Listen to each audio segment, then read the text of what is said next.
Sa mismong araw ng Pasko ay tinumba ang dalawang magkapatid sa Cebu nang pasukin sila at barilin ng kanilang kapitbahay. Nakatutok si Nico Sereno ng GMA Regional TV.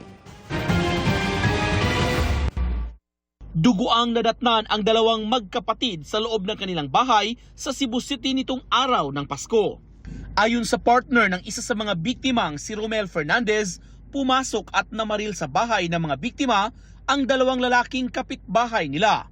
Unang binaril ang nakatatandang kapatid na si Melber na umano'y target ng mga sospek. At nang tulungan ng kanyang partner ang kapatid, saka ito pinagbabaril din.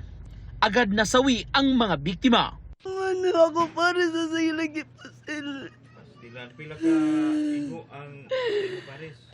Dua, diri sa nangog sa tiyan. Si Kuya Milber diri sa o. Bukod sa nangyari ang krimen noong Pasko, kaarawan din noon ng kanilang inang labis ngayong nagdadalamhati. Pila ka tuig na kong sakripisyoan ng Milber, ma'am. Magpapadlong man to na siya, ma'am. Pero wadyo na katilaw og tungo na ko nga gusto kong mamatay siya, ma'am. So pinangga ni Pinangga gid na ko siya bisag padlungon na si Milber. Ang anak ni Melber, ilang araw pa lang nakasama ang ama na bagong laya matapos makulong ng 18 taon. Mimbis mo bawo inatato siya nako kay sa pila ka tuig wala mi kakuyog. Karon na to siya makabawi niya ikuha na siya. Agad nahuli ng pulisya ang isa sa mga suspect at inamin ang krimen.